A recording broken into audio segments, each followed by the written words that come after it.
Last video में हमने देखा था कि एमोजो सभी क्लीनर्स को बिजली के झटके दे रही है और फिर एक दीवार टूट जाती है जिससे वो ट्रैश बीस्ट के बाहर फेंका जाती है। आज हम इस वीडियो में देखेंगे कि एमोजो को क्या हुआ और क्या क्लीनर्स ट्रैश बीस्ट को रोक पाएंगे। तो चलिए स्टार्ट करते हैं। अब एमोजो याद कर रही है कि वो कैसे जोडिल से मिली थी और फिर रेडर बन गई। एमोजो हवा में है और वो लोग बॉर्डर में पहुंच गए हैं। चारों तरफ बादल है जिसे देखकर एमोजो कहती है कि ये तो बहुत सुंदर नजारा है। अब यहाँ पर एमोजो और ट्रैश बीस्ट के अलावा कोई एक बड़ी सी चीज भी मौजूद है जो काले कलर का है और ऐसा लग रहा है कि वो बॉर्डर पर बैठा है। एमोजो को उसकी एक झलक दिखती है और वो एकदम से शॉक हो गई है। वो कहती है कि जोडिल, मुझे तुम्हें ये बताना है कि अगर तुम यहाँ से और आगे गए तो जो चीज तुम्हें प्यारी है वो सब तुमसे छीन जाएगी। एमोजो कहती है द बॉर्डर और फिर अचानक से उसे कुछ होता है और सीन चेंज हो जाता है।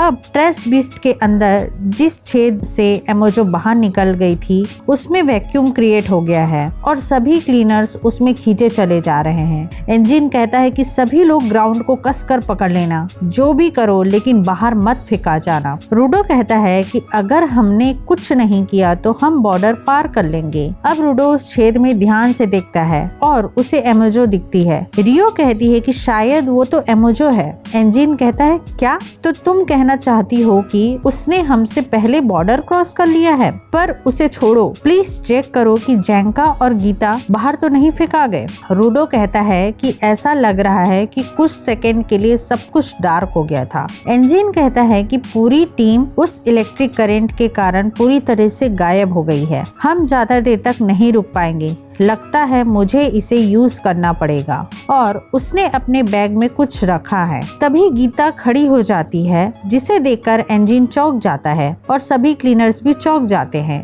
रियो कहती है कि मुझे खुशी हुई कि तुम उड़ नहीं गई। इंजन कहता है तुम क्या करना चाहती हो? तुम बाहर उड़ जाओगी, किसी चीज को कसकर पकड़ लो। ब्रो कहता है यहाँ आओ गीता, नहीं तो तुम उड़ जाओगी। गीता हंसते हुए रिप्लाई देती है कि सॉरी, मेरा सिर घूम रहा था, फिर मैंने एक छोटी सी नींद ले ली और अब मुझे अच्छा लग रहा है। क्या जैंका का भी सिर घूम गया है? अब ब्रो कहता है हम भी क्या सोच रहे थे, हमें कभी भी गीता की फिक्र नहीं करनी चाहिए कि वो बाहर उड़ जाएगी। गीता ब्रो से पूछती है कि इस बार मुझे कितनी देर तक करना होगा? ब्रो कहता है कि 3, पर उससे ज्यादा नहीं, अब जाओ। गीता कहती है कि ओके और वो जंप करके उड़ने लगती है। ये देखकर रूडो चौंक जाता है कि उसका वाइटल इंस्ट्रूमेंट क्या है। इंजन कहता है कि तुम उसे देख ही रहे हो। अब गीता तेजी से घूमती है और एक बड़े से मॉन्स्टर में ट्रांसफॉर्म हो जाती है। वो कहती है कि शायद मुझे और बड़ा होना चाहिए था। रूडो उसे देखकर एकदम चौंक गया है। अब गीता अपने बॉडी से उस छेद को ढक देती है। रूडो देखता है कि वो छेद तो बंद हो गया। गीता कहती है कि मैंने इसे बंद कर दिया है, अब तुम लोग बाहर उड़ने से बच गए। इंजन कहता है कि तुम हमेशा से अमेजिंग हो गीता, तुम्हारी जिंकी एकदम सुपर फ्लैशी है। ऑलराइट, वेट करने के लिए सॉरी। क्लीनर्स एक जगह पे आ गए हैं। अब हमें पता चलता है कि जोडिल और बाकी राइडर स्ट्रोम के बाहर एक जगह पे टेलीपोर्ट हो गए हैं और दूर से देख रहे हैं। जोडिल कहता है कि ट्रैश स्ट्रोम अब गायब हो रहा है। जोडिल कहता है कि उसके अंदर पावर ऑफ प्रोटेक्शन थी। अब सीन चेंज होता है। वो ट्रैश बीस्ट अब टूटने लगता है क्योंकि क्लीनर्स ने कोर को डिस्ट्रॉय कर लिया है और सभी क्लीनर्स हवा में हैं। रूडो उसी प्रोटेक्शन वाले टुकड़े को पकड़ने की कोशिश करता है जिससे कोर बना था। ट्रैश बीस्ट अब अंदर से भी टूट रहा है। इंजन कहता है कि सभी चीजें टूट रही है जैसे ही हमने कोर को डिस्ट्रॉय किया। हमें ये बात पता थी, जल्दी से जैंका को पकड़ो। गीता कहती है कि मैंने ऑलरेडी पकड़ लिया है, सभी लोग मुझे कसकर पकड़ लो, मैं एकदम फ्लफी हूँ तो इस इम्पैक्ट को झेल सकती हूँ। इंजन कहता है कि इससे मुझे रिलीफ और एंजाइटी दोनों हो रही है। सभी गीता को पकड़ लेते हैं। रूडो देखता है कि एमओ के शूज हवा में उड़ रहे हैं। अब वो ट्रैश बीस्ट तेजी से जमीन में क्रैश करने वाला है और उसके पंख भी टूट गए हैं। गीता उस ट्रैश बीस्ट के एक कोने को तोड़ते हुए बाहर निकलती है और जमीन पर गिरने वाली है। गीता के ऊपर सभी क्लीनर क्लीनर्स बैठे हैं। एंजिन कहता है कि सभी ने अच्छा काम किया, क्लीन अप कंप्लीट हुआ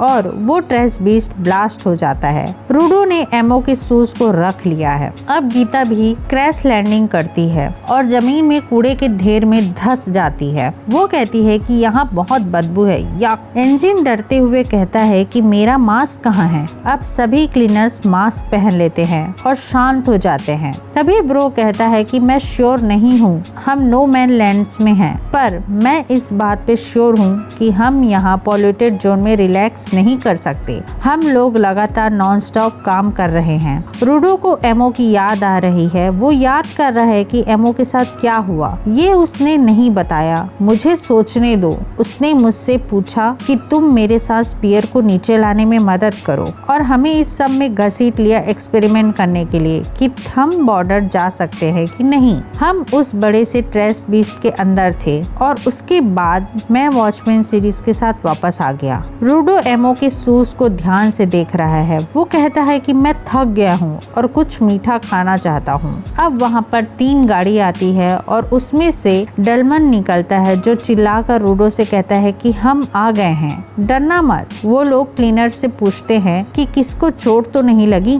जेंका की हालत सबसे ज्यादा खराब है। वो रूडो से कहता है कि अच्छा हुआ तुम ठीक हो। सपोर्टर्स जेंका का ट्रीटमेंट स्टार्ट करते हैं। टेम्सी ट्रेस को देखकर कहता है कि शायद हमें जल्दी आना चाहिए था, पर हमें कैसे पता चलता कि रेडर्स ने इतना बड़ा ट्रेस बीस्ट बना लिया है और वो स्पीयर में जाने के लिए।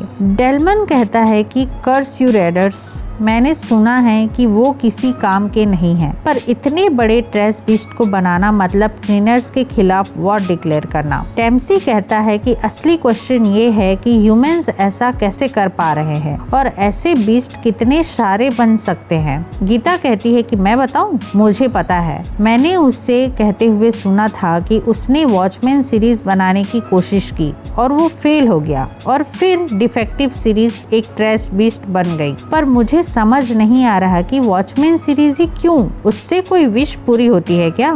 शायद मैं उस ट्रेश बीस्ट से लड़ पाती। ये सुनकर टेम्सी कहता है कि वॉचमैन सीरीज बनाने के लिए अभी बहुत सारे क्वेश्चंस हैं, पर अभी हमें रेडर्स के मूवमेंट पर नजर रखनी होगी। हमें कोशिश करनी होगी कि रेडर्स फेल हो जाए। जोडिल बंडस से पूछता है कि तुमने ऐसा क्यों कहा? वो एक्सपेरिमेंट सक्सेसफुल रहा। बंडस कहता है कि पर हमने उस ट्रेश बीस्ट को खो दिया और साथ में उस रूकी और वॉचमैन सीरीज को भी। जोडिल कहता है कि इस एक्सपेरिमेंट का असली मकसद था कि क्या कोई बॉर्डर क्रॉस कर सकता है और अगर कर सकता है तो क्या वो वन पीस में वापस आ पाएगा। यहाँ कोई प्रॉब्लम नहीं है। बंडस कहता है कि मैं सरप्राइज हूँ, मुझे माफ करना, तुम ऐसे बंदे हो जो अपने प्लान पे टिके रहते हो। जोडिल कहता है कि एक्सपेरिमेंट में आए इम्प्योरिटी से भी हमें कुछ सीखने को मिलता है। बंडस सोच रहा है कि वो उन्हें सिर्फ एक गिनी पिग की तरह देखता है। जोडिल कहता है कि रही बात ट्रेश बीस्ट की, तो मैंने हमारी असली जर्नी के लिए एक और ट्रेश बीस्ट तैयार रखा है।